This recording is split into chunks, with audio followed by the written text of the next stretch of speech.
Hello everyone, welcome back to my channel. বন্ধুরা, finally একটা গুরুত্বপূর্ণ ভিডিও বানাতে চলেছি। তো সেই গুরুত্বপূর্ণ ভিডিওটা হলো, তো বন্ধুরা আপনারা অনেকেই জানেন যে অরুণোদয় আসনি 3.0 ভেরিফিকেশনের কাম ইতিমধ্যে কমপ্লিট হয়ে গেছে। তো গাঁও সবাই যেগুলা ব্যক্তি অরুণোদয় আসনির জন্য আবেদন করছে, তো সেগুলা ব্যক্তির কিন্তু নাম অলরেডি অফিসে জমা হয়ে গেছে।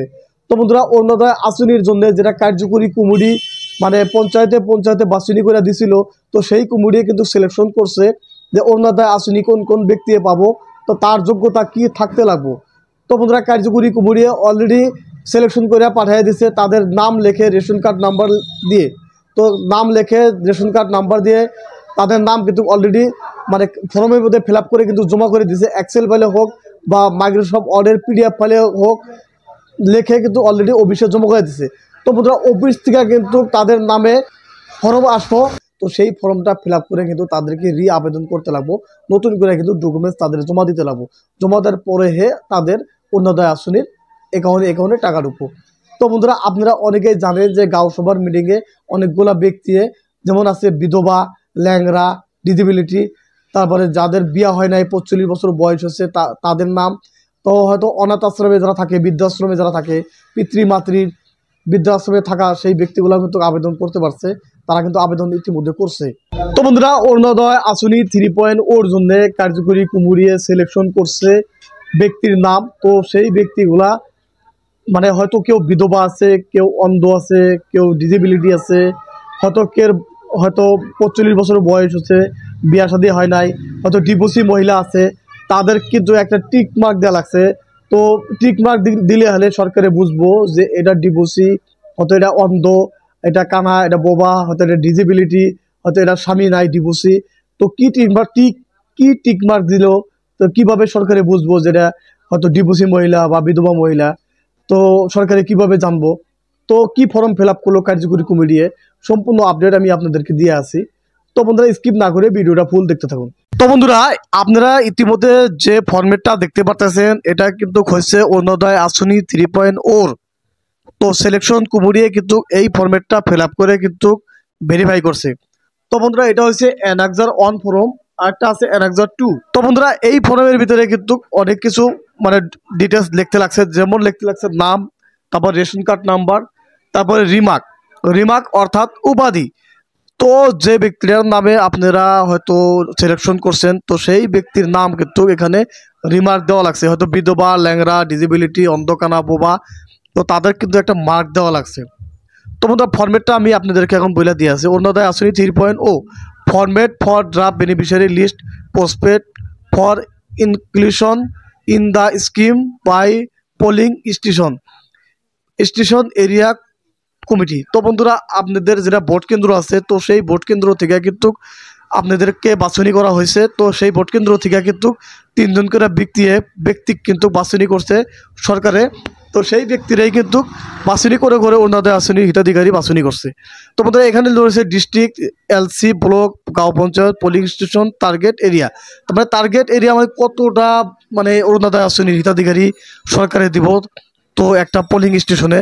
তো এখানে কিন্তু ওই টার্গেটের এরিয়াটা কিন্তু লেখা লাগছে। কেউ হয়তো 95 পাইছে, কেউ হয়তো 105 পাইছে, কেউ 200 পাইছে। তো এই ধরনের কিন্তু লেখা লাগছে।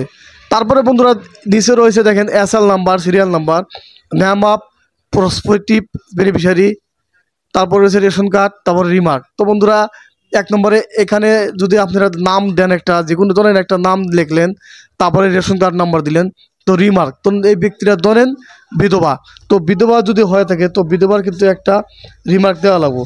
তো বিধবার রিমার্কটা হয়েছে 1। তো বন্ধুরা, বিধবার রিমার্কটা 1 দেওয়া লাগবো, কারণ বিধবার জন্য সরকারে দিব ফ্যাসিলিটি অরুণোদয় আসনি নতুন করে। তো বন্ধুরা, তারপরে দিবেন বন্ধুরা, সাপোজ ধরেন একটা ডিভোর্সি মহিলার নাম দিবেন।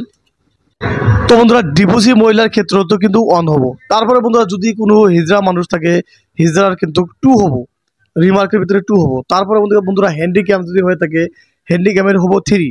আর AAY রেশন কার্ড যাদের আছে তাদের হবো 9। তো বন্ধুরা, যারা জেনারেল আছে, জেনারেলকে দিতে হবে 10।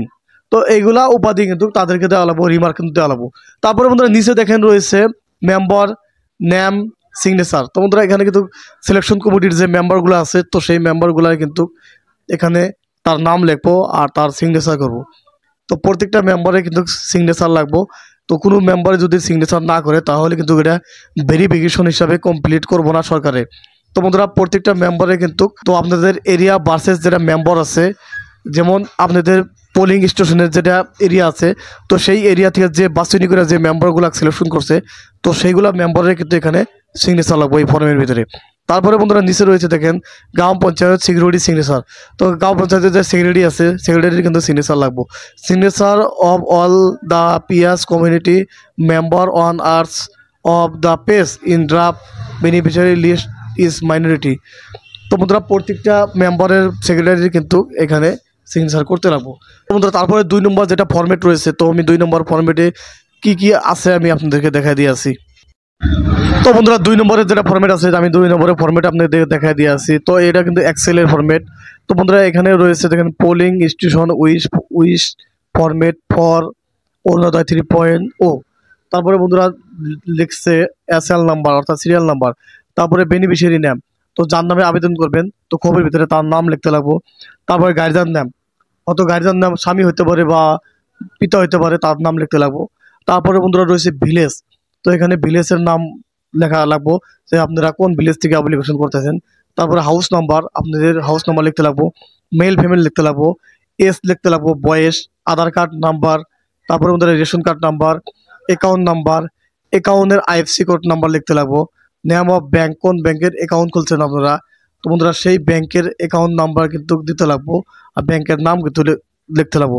তারপরে বন্ধুরা রয়েছে মোবাইল নাম্বার, তো আপনাদের যেটা মোবাইল নাম্বার আছে, যে মোবাইল নাম্বারটা আপনাদেরকে কন্ট্যাক্ট করলে পাওয়া যাবো, তো সেই মোবাইল নাম্বার কিন্তু এর ভিতরে কিন্তু লিখতে লাগবো। তো বন্ধুরা এই 2টা ফরম্যাটে কিন্তু অরুণোদয় আসনি 3.0 জন্য গ্রাম পঞ্চায়েত থেকে কিন্তু সিলেকশন করা সেই মেম্বাররা কিন্তু আপনাদেরকে সিলেকশন করছে। তো আপনাদের ভিতরে যদি ডিসেবিলিটি, বিধবা মহিলা যদি থাকে বা হয়তো অন্ধকানা, বোবা, ল্যাংরা এই ধরনের যদি থাকে, তো সেই ব্যক্তিরা যদি আবেদন করে থাকে তাদের নাম কিন্তু অতি শীঘ্রই ভেরিফিকেশন হয়ে চলে আসতেছে।